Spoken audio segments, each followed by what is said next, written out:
Hello, everybody. You are very welcome to a new episode of Redefining CyberSecurity Podcast. I'm your host, Sean Martin, where I get to talk about all kinds of cool things and sometimes not so cool things that happen to those trying to defend the corporations and the society that we all live in. And today, I get to talk about Cyber Governance Alliance with three folks who have been working diligently to understand where some of the risks lie for the individuals and how individuals can find better protections for themselves as they try to do the right things. And let's face it, we're all human. Sometimes we make mistakes as well, and we need protection in those cases too. So I'm thrilled to have this conversation today with Emily, Amit, and Andrew. Thank you all for joining me. Glad to be here. Thanks for having us. Yeah, this is going to be super fun. Maybe uncomfortable for some who are in the role of security leadership, and but hopefully there's a light at the end of the tunnel based on the chat we're going to have today. Before we get into the specifics, a few words from each of you, your current role, what you're up to, and maybe a brief word on why this topic is important to you. And I'm going to start with you, Emily. Okay, sure. Hi. Well, again, thanks for having me and Andrew and Amit, and thank you for your patience. I know we had to move it a few times, but we are super thrilled to be with you. And just by way of background, I listened to some of your podcasts, and I feel like one of those kids from the old PBS show who's not like the others. I am not a CISO. I'm not a cyber hacker. I have a very, very different role in this ecosystem, which is I am a lobbyist and a policy expert. I spend my days wandering around Capitol Hill and the White House, and I spent a lot of time working on corporate governance the last 20 years. I was kind of raised originally in the financial services sector, and as Sarbanes-Oxley was being developed after Enron and WorldCom, working a lot on concepts around governance and risk management and enterprise risk management and the role for the board. I spent some time on Capitol Hill as a designee to the Financial Services Committee looking at amendments to Sarbanes-Oxley, and then ultimately ended up in-house at one of the big four audit firms for over a decade, where I played many roles there. I was their House lobbyist, their Senate lobbyist, their Democratic lobbyist, but I also built their cyber policy engagement program. And that's really where this conversation comes from, which is about 11 years ago. I had been asked to start engaging on cyber in a way that I had on some other legislation, and started looking into it. And I was like, well, there's not a single piece of legislation, and this is never going away. So we can't just quickly have a few meetings and solve the problem. And we ended up building a pretty comprehensive cyber policy engagement program, looking at both the audit side and how do you do kind of risk management governance around cyber and cyber attestation, and then also the advisory side of the firm. And for those of you who are not deep in the weeds of how the audit profession is set up and run and regulated, sometimes I go down those policy rabbit holes. After Enron and WorldCom collapsed and we had Sarbanes-Oxley, it established a whole set of new rules. It established new rules for risk management around financial controls for publicly traded companies. And it also established rules for regulation of audit companies. So if you audit a public company, you can't do advisory work for them. The premise being you shouldn't be auditing your own work. So there's kind of a firewall between the two sides. The channel one are the audit clients and the channel two are the advisory. And I was in the good fortune of sitting over top and seeing both sides of the world and understanding what the profession was doing on both sides of the world and the lessons learned. And that was really interesting and an evolution, because I helped that firm contribute to the Internet Security Alliance governance standards, and then ultimately the NACD. And we spent a lot of time briefing members of Congress on the Banking Committee, the House Financial Services Committee, and the Securities and Exchange Commission, the commissioners and others, around best practices. So, this is something that I've been looking at from a governance standpoint for a very long time. And in this space, one of the things that became very quickly apparent to me is that I think going back to 2015 is when we started sounding the alarm bell on Capitol Hill that there weren't enough people working in the cyber profession, and that gap was only going to grow. And as the future moved forward and we became ever more interconnected, that the risk and vulnerability was only going to grow, and that there needed to be something done. So always thinking about, this workforce that is, it's basically you have a negative unemployment rate because there's so much need and demand, and it's only growing exponentially. And then at the same time, CISOs have very different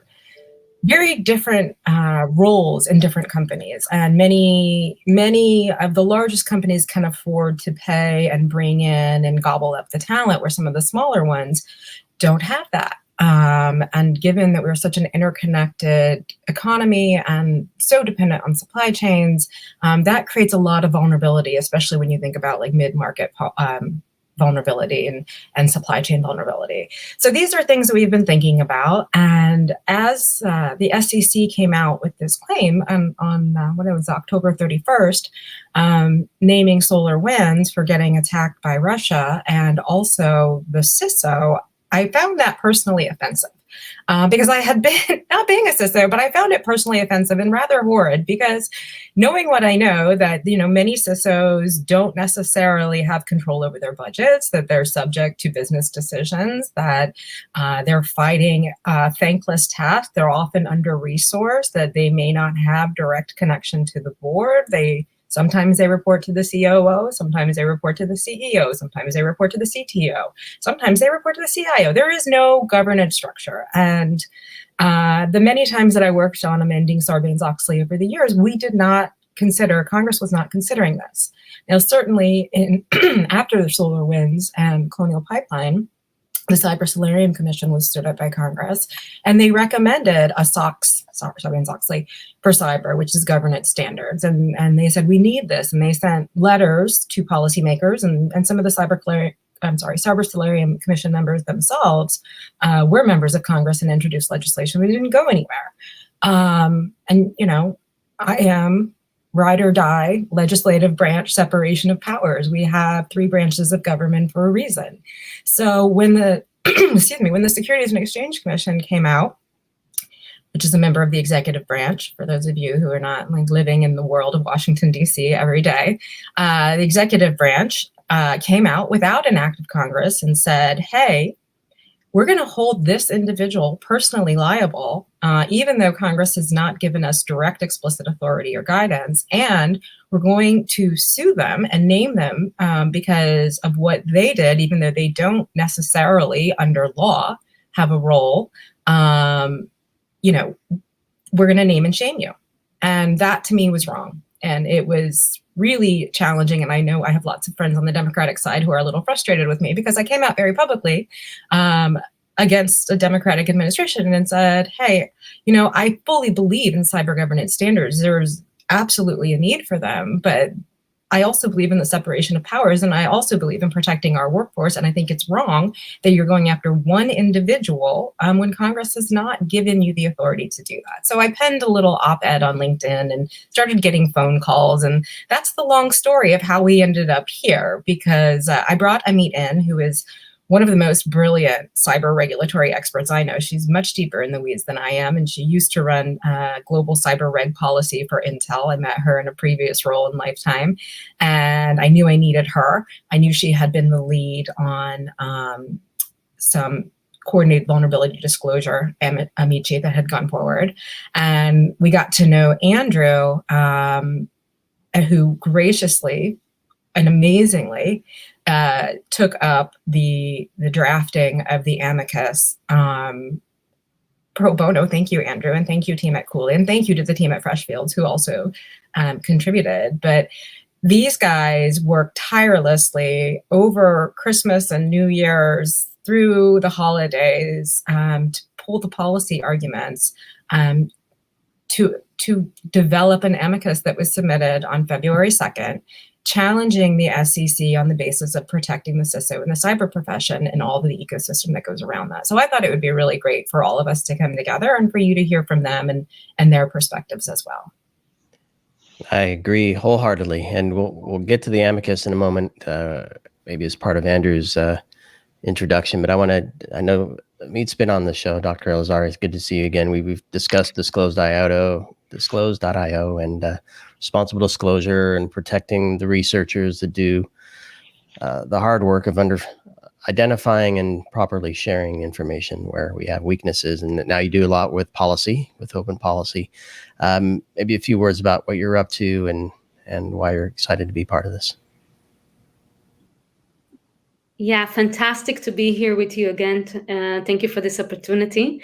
And what a wonderful platform. I've been, I guess, a long time in the business of coalitions. And, some of you might recall that my path into cyber was pretty untraditional. I was in 8200 many years ago, but, I was doing my PhD in the law and looking at terms of service and contracts. And it is my sister, Karen, a big advocate for security, for responsible disclosure and vulnerability disclosure and working with hackers, that told me about this amazing phenomena of security research and the need to protect hackers. And that kind of led to the path of Disclose.io, which is another coalition, a story, and perhaps an inspirational story also for the CISOs, where the hackers came together and advocated for better protections. And now we can share, Sean, just maybe briefly. Fast forward, I think it's been like 5 years since I've been on your podcast. That thing ended up in the Supreme Court decision on Van Buren, moving the needle in 3 different briefs.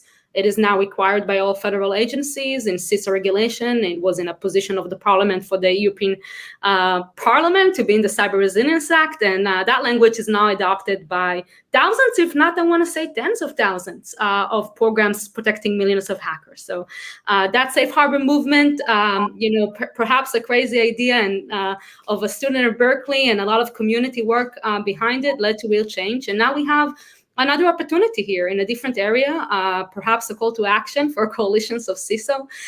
That's kind of my story. So Dr. Amit Elazari spent a few years at Berkeley doing my PhD in the law, where I also did Disclose.io, but also did some other work in hacking and got some bug bounties. Ended up headhunted by Intel. So really that coalition changed my life, and spent 4.5 years at Intel, a great company that gave me a chance to learn this profession from a big tech perspective, ultimately as the head of cyber policy. So I led our cybersecurity advocacy and government relationships work. And I also chaired a couple of policy trade association committees, including ITI, which represents 80 of the largest tech companies in the world on cyber policy. So we had some experience with an amicus brief that was filed on the Spectre meltdown mitigation. That is a very different issue, but did include some arguments on vulnerability disclosure, and that amicus brief has resulted in a motion to reconsider win. So it was very important for the community to raise their voice. At that time, we talked about this was 4 trade associations supporting the amicus, and so that taught me a little bit about the power of an amicus brief and why an amicus brief is really a tool in the policy landscape, right? That can shape the future of cyber. I quit Intel about 8 months ago to start a company. It's co-founded by me and David Uzan. It's called OpenPolicy, and we are disrupting government affairs and lobbying. We would like to think about ourselves as a tech-enabled platform, leveraging AI to unlock the value of government affairs to all. So make sure that more entities, CISOs, unicorns, startups, enterprise corporation, and even large organizations can better see what's coming from a regulatory and policy perspective.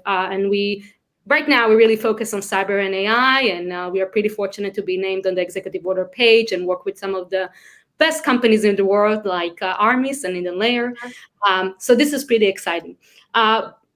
Through that work that we're doing today in OpenPolicy, it became clear to me that we have some kind of a market gap here.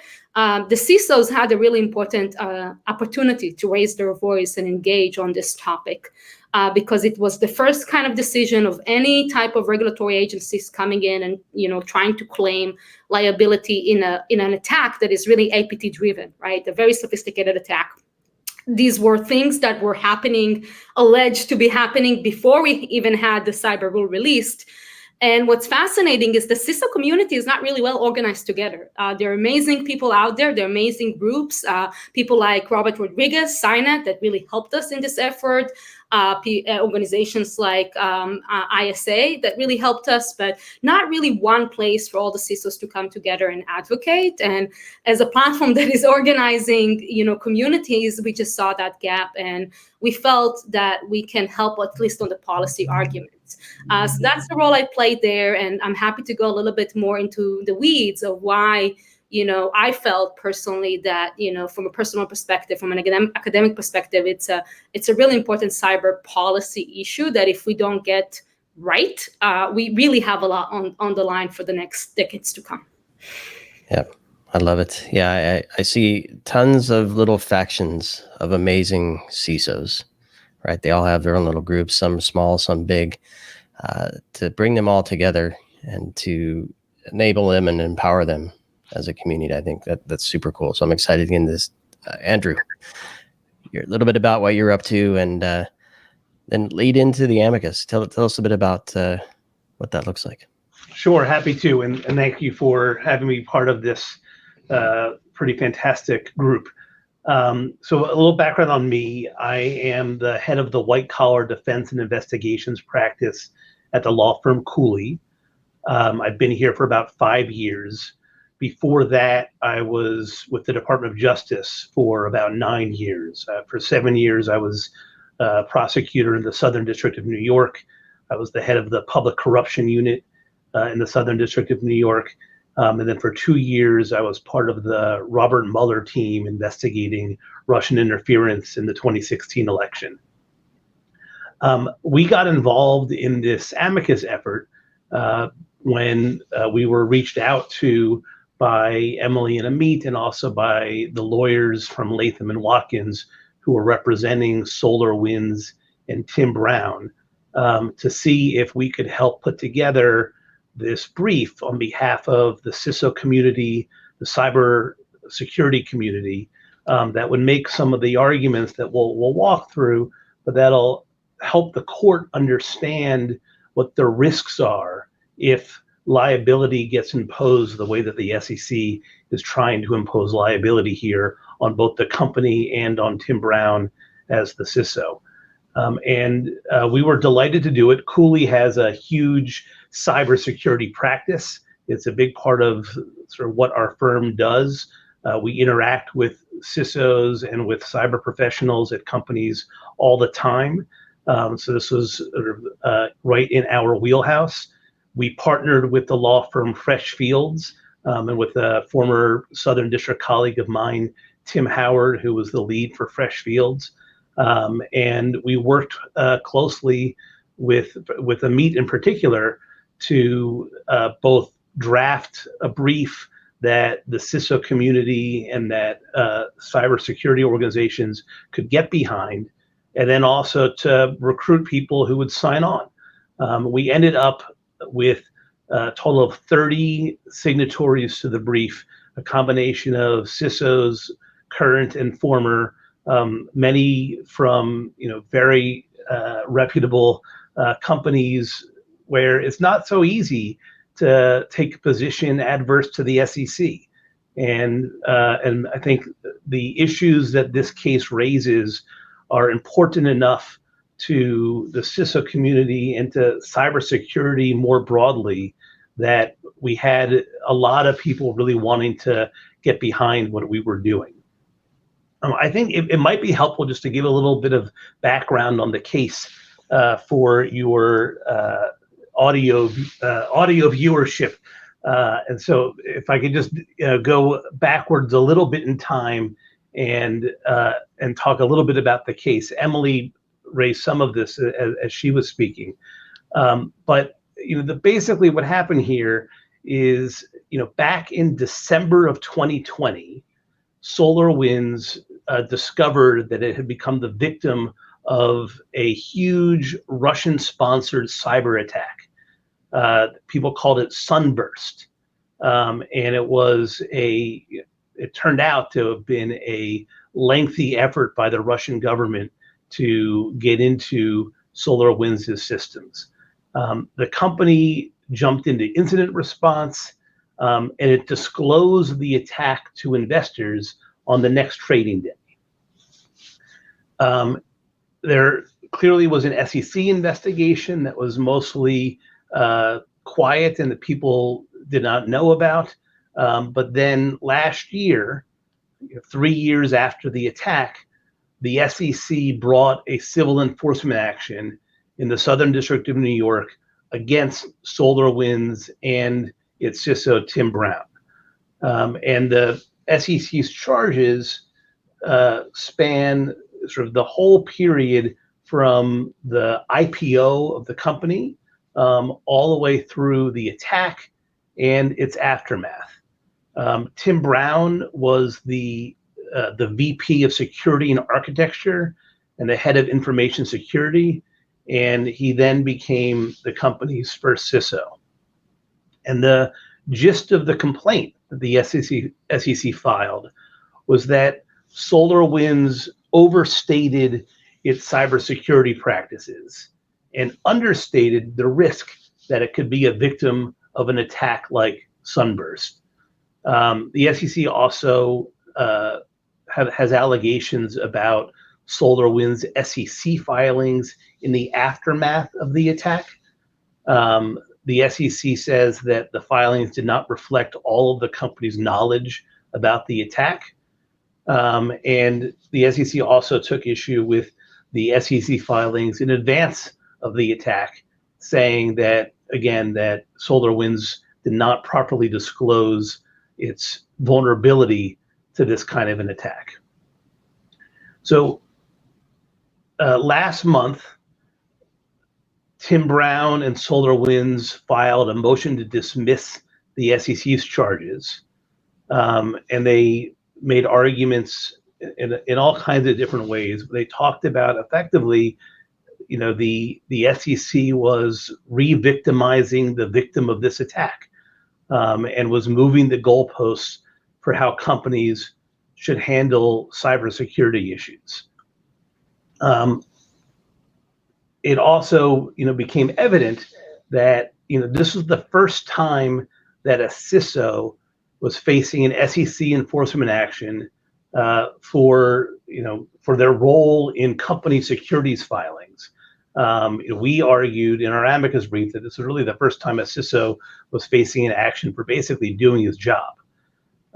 And our group and several other groups who represented other amicus in this case all ended up submitting briefs to the court to effectively support this motion to dismiss and to lay out for the court all of the different ways that the SEC's theories of liability here could actually backfire.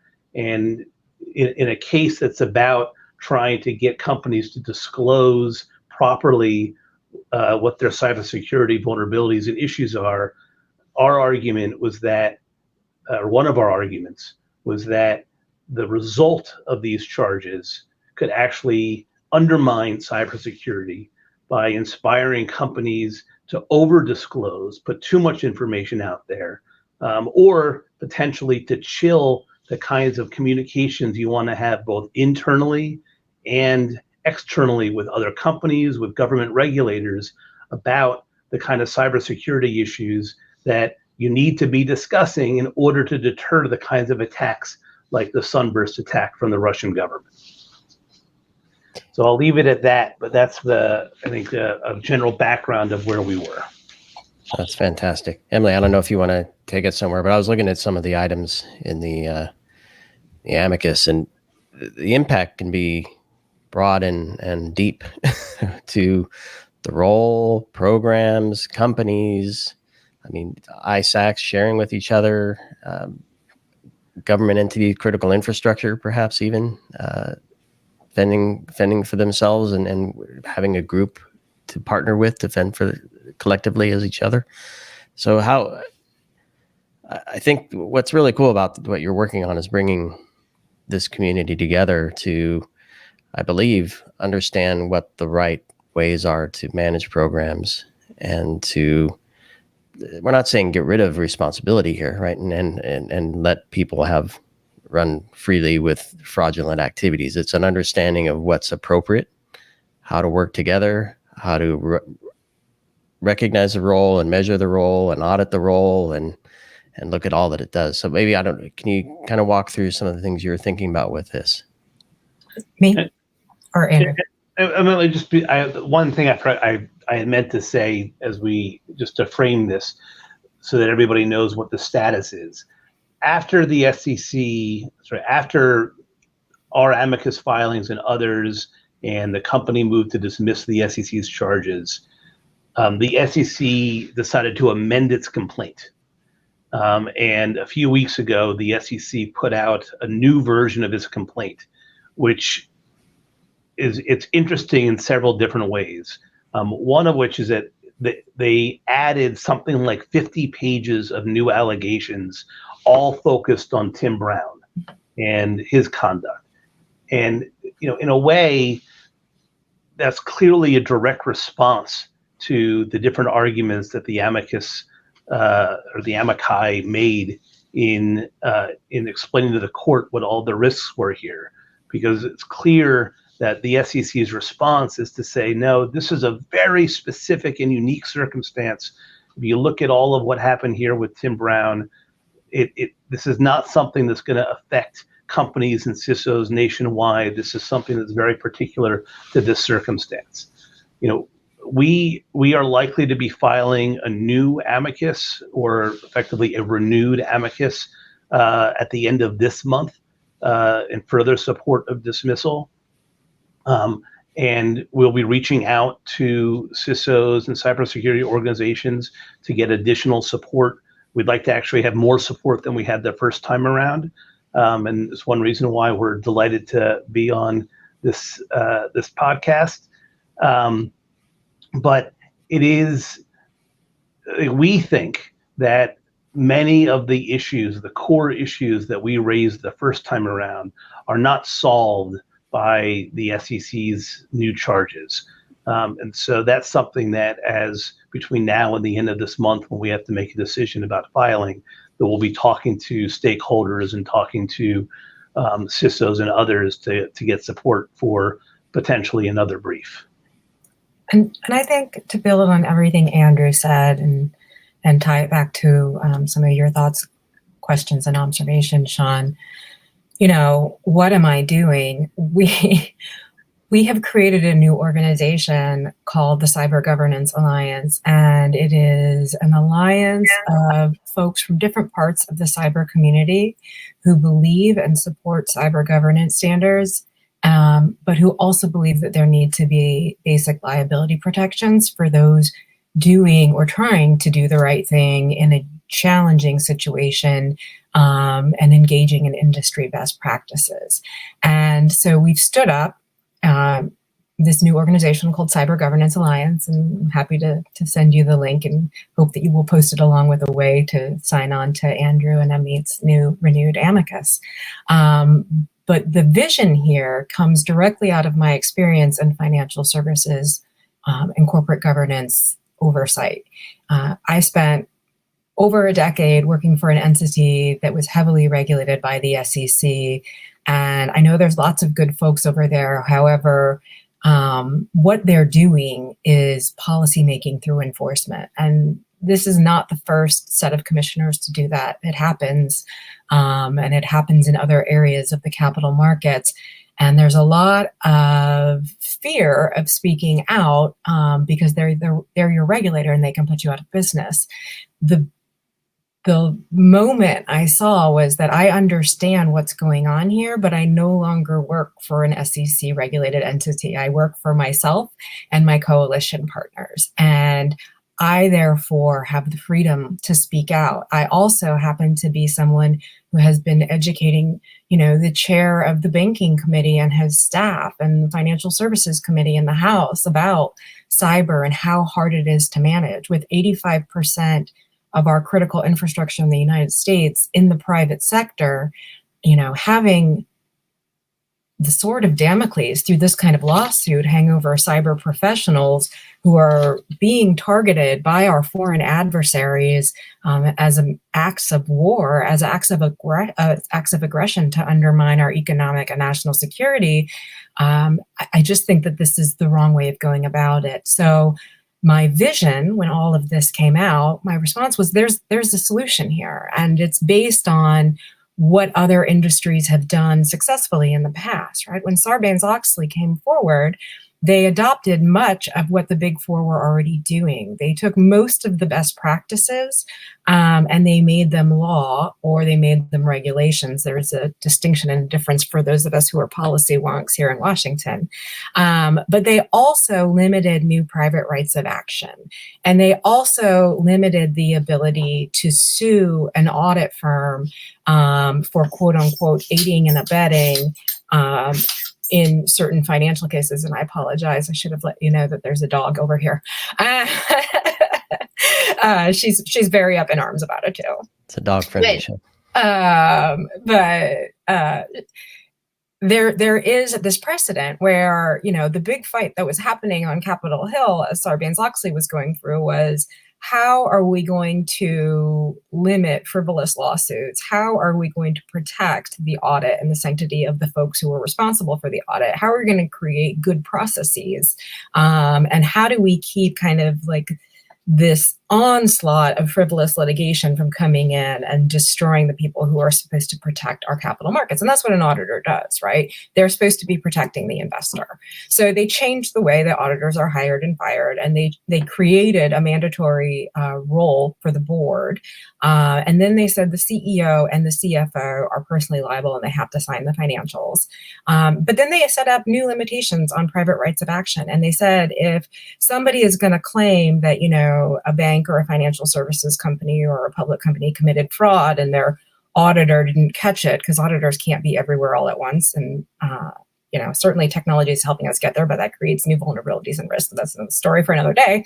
That not only would there be a limitation on outside claims, but that the SEC would have to work with the FBI to determine if there had been a breach of securities law before any action could be taken, so that there would be a joint agency, different areas of expertise before a lawsuit could be brought. And when the SEC claim came out, I immediately thought of what happened with Sarbanes-Oxley and said, here's the path forward. We take the best practices that companies have been working on for years, and we make sure that we have a framework, because we haven't figured it out. And Amit is deep in the weeds on this and can tell you about the evolving nature of this framework. So we don't want to codify anything in legislation that limits our ability to evolve and adapt, because this is, an ongoing arms race in terms of like protecting ourselves against the bad guys in cybersecurity. But create a framework of risk management, ensure that cyber is managed as an enterprise-wide risk, cyber by design, cyber at the highest levels, empower our CISOs, but also protect them. Let's limit some liability. Let's limit the individual liability. Let's limit like new private rights of action and ambulance chasers and this tsunami of litigation that can come out of what the SEC has done here to chill the market. And, Andrew touched on it, and I know Amit is chomping at the bit to talk about the impact that this is having on sharing vulnerabilities, because the cyber community is all about sharing, right? Sharing is caring, and we all talk to each other, and that's how we negotiate and figure these things out. And we do something called coordinated vulnerability disclosure, where we don't tell the world that the bad guys are in our system and we don't know how to fix it. And Amit is the expert on that. But helping the government understand, and different branches of the government understand that what has happened here by this one agency whose job is rightfully so to protect investors, but it is impacting our national security, it is impacting our cybersecurity and our economic security. It was made in a vacuum by folks who wanted to bring an enforcement action, and is going to have pretty calamitous effects on our national security that the rest of the government, whole of government effort, Team Cyber, they're trying to stand up more public-private sharing. So we've got one arm of the administration that has done something that's put a chilling effect on people's willingness to talk to each other, while we have other areas of the same administration, and they are my friends, and they're doing some fantastic work out there. But we have other areas that are trying to push for more disclosure and working together. And that has been such a challenging battle. Being in this town, working on cyber issues for 12, 13 years now, but being in this town for almost 25 years, this town being Washington, D.C., it has been so hard to get private companies to come and share information with the federal government. The federal government, there's staffed by many well-intended people. However, I'm sure you guys know and have talked about, many of their systems are outdated. There is a whole effort to modernize the federal government right now. That's something else that Amit and I are working on in a different project, to modernize their systems. And that there have been some pretty serious breaches by the federal agencies themselves, including the SEC. So this is something we're all struggling with. This is something where the FBI and the Department of Justice have decided on ransomware cases. They're not going to sue the victims of ransomware cases. Why do we have this other law enforcement entity making these unilateral decisions that even previous government commissions have said, Congress, you really need to act here? So for me, that's what I'm doing. And that's my passion and my focus, and why I wanted to bring this crew together today, because Andrew can share with you, the concerns that he's starting to see and hear from the cyber professionals they represent and the floodgate of litigation they've been exposed to. And Amit can share with you, the insights to the chilling effect that it's having on coordinated vulnerability. And we don't want to just terrify everyone. We want to say like, hey, actually, we've created this coalition, this new entity to try and solve this problem. But we also need you all to show up and help us do it. I think first, maybe Amit's perspective on the impact, and maybe Andrew's as well. But I also want to get to the frameworks. And I know before we started recording, we touched on CSF2 from NIST coming out. Is that the end all be all? I don't know. So I want to get to that as well. So maybe Amit and Andrew, a little bit of the impact, and then we can transition to the frameworks. Yeah, and I'll touch on the frameworks because it's related. I think I've been doing work on cyber policy for a while. Once in a few years, you really see some kind of a policy document, and in this case, it's a case, but it's pun intended. But sometimes it can be legislation that has the power to change the trajectory of where we're going cyber policy, where we're going to see cyber policy and risk for organizations for the next decade. And just to double down on the implications, we now have legislation that is requiring federal contractors to have vulnerability disclosure practices aligned with international standards. These standards say minimize the exposure of confidential sensitive information about unmitigated vulnerabilities. These standards say engage in information sharing with your peers, because that's how we resolve cyber together. That's how we come together to address threats, information sharing. These standards actually prohibit the sharing of information to any party, government or other, when it comes to unmitigated vulnerabilities. So these standards are best practice. They are referred to by NIST. They're referred to by Congress in legislation like the IoT Cybersecurity Improvement Act. And at the same time, we have a challenge, right? I'm just talking from an educational perspective and, from a contradiction perspective, where someone is getting punished for not sharing with the public at large information about vulnerabilities that are not mitigated.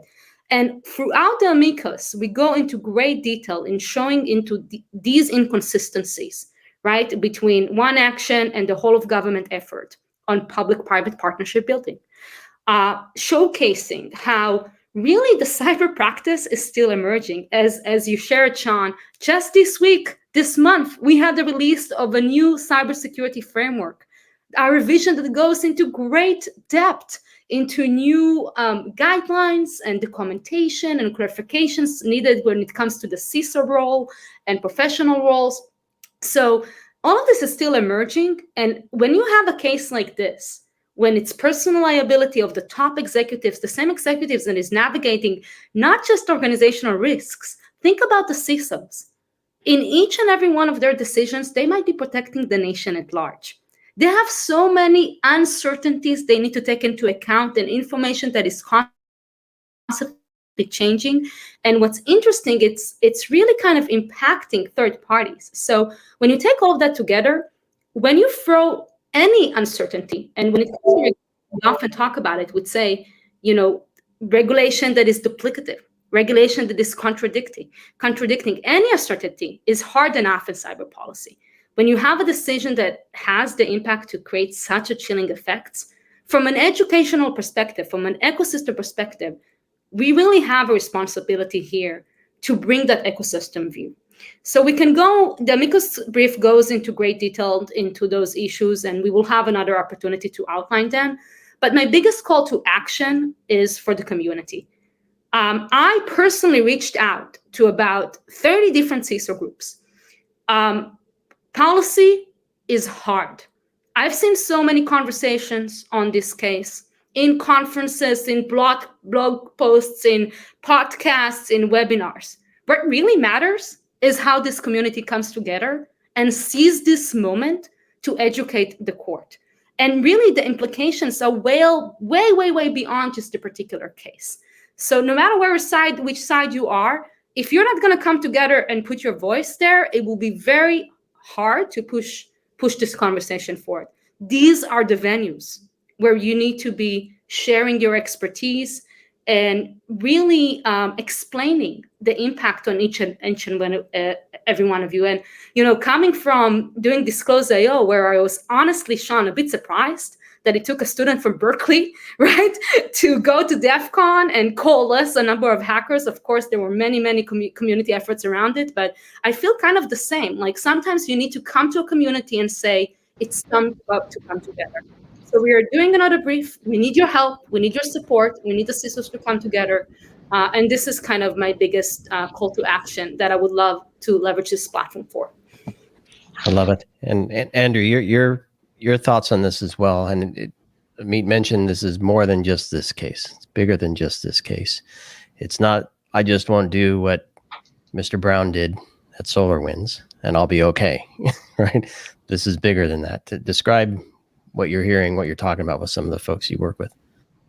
Yeah, I think it's much bigger than this case in a few different ways, some of which Amit just walked through.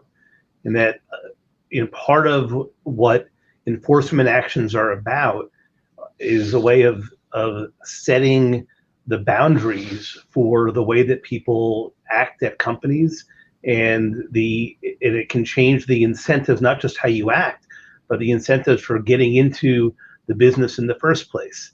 One of the arguments that we haven't talked about today, but that's in our brief, is there's a terrible shortage of cybersecurity professionals across the board, and in particular in the CISO role. There's a lack of CISOs in like a significant number of Fortune 100 companies. And for the SEC, which has now poured all these resources into examining all of these internal communications of SolarWinds and Tim Brown, like an obvious impact of this action is going to be to further deter people from wanting to take on these positions, which, on the flip side, are of increasing importance in the corporate world. The government should want people to take on this role, to exercise leadership, to balance all of these competing factors about, well, how much should you disclose, what do we need to do to be able to keep our company safe, but also to protect national security more broadly, to not put incentives in place to over disclose, because that could end up effectively giving the keys to the kingdom to the people who are trying to hack into your systems. And all of that it's immensely difficult. As Emily described, there are policymakers who are trying to get all of these incentives right. And one of the arguments that we've made is that for the SEC to use this enforcement action in this particular way, it could end up tilting these incentives in directions that are not helpful and not productive and not as thought out as what the policymakers are trying to do on the other side of all of this. And it's not lost on me that, and I think we all know, and everybody listening to my show knows, that I'd say pretty much everybody that joins this role, some role in cybersecurity, comes from a place of wanting to do good, to help us, help our companies, help our countries protect ourselves against the bad things happening. So it's very striking to me that individuals are being targeted as doing the opposite, when in fact, I know for a fact, and in this particular case, I know Mr. Tim well, I don't see it. So I think we need to come together and make this very clear to those who need to know. So Emily, as we wrap here, some final words from you and the final call to action. How can the community join? I'm going to include all the links you share with me to the Alliance and to how they can contribute and participate with the update to the amicus. What else do you want to share with folks? I was going to say, to try and wrap a bow on it, the updated amicus that Andrew and Amit are filing, and that's March 29th that you have to file. March 29th is the deadline. Yep. That, if you think about a patient that is sick and bleeding, right, they're putting the tourniquet on. That's what that amicus is. It's the tourniquet. Cyber Governance Alliance, we are the chemotherapy, right? Like, we're trying to fix the underlying problem. We're trying to push for, and we know it's a challenge in Congress, but we're trying to get some basic rules of the road established by the entity in our government that's responsible for setting policy, by having folks who specialize in securities laws and incentives, but who also have roles on the Intel Committee and the National Security and Armed Services Committee, take a careful, considered, balanced approach and set the rules of the road. So that's basically what we're doing. Amicus, Tourniquet, and CGA, Cyber Governance Alliance, we're engaging in that longer fight to try and rebuild and rehabilitate the patient to create the right incentives for the long run. So that's where I'll leave it. But Amit, Andrew, did you have any additional thoughts? No, I would just put it out there, reach out, you can contact OpenPolicy through our website. You can reach out to me on LinkedIn. We need CISOs, especially CISO groups, especially trade associations, groups that can represent a large community. We had massive support already, but this is really the time to drive that message home. All of us are like, I'm doing this pro bono. This is really something we're doing for the community. But we need your help. So please do reach out. This is a unique opportunity to raise your voice. We're not sure where we're going to have an additional opportunity like this. And I will just say, while Emily's working on the long term and policy work there, amicus brief and court decisions do have a way to influence those discussions. The Hill is looking at how, the court is going to look at this. Precedent is really important. So we really want to do everything we can to educate the court here. So please do reach out. We need your help. Andrew, anything to add? We are actually going to be holding one or more information sessions for people who are interested in potentially signing on or learning more about this next step in the litigation. So stay tuned for that. Well, this is such an important thing, and I'm thrilled to have the three of you on to bring it to my attention and to my audience's attention. Hopefully it takes off. I use the term patient. This isn't about one individual. This is about security leadership, and it needs our attention. It needs our attention. So I appreciate all that the three of you are doing. For this and beyond. I know everything else you touch comes back to this as well. It's a big circle, and everything's connected in some way or another. And so thank you all for all that you're doing. And please, if you're listening and watching to this, have a vested interest in the role succeeding and surviving, and you as well individually doing the same, please participate, engage, bring your peers along with you as well. Share your thoughts. You don't have to agree with everything, but at least get your thoughts as part of this so you have a voice. Otherwise, you're stuck with the president, as Amit mentioned. So thank you all for listening and watching. Please do subscribe and share, especially this one. I know I say that for everyone, but this is an important one. So thanks, everybody, and we'll catch you on the next episode. You're all very welcome back again, as you know, with updates as you see fit. Let's keep the story going. Hopefully not for too long, though. All right. Thanks, everybody. Thank you, Sean. Yeah.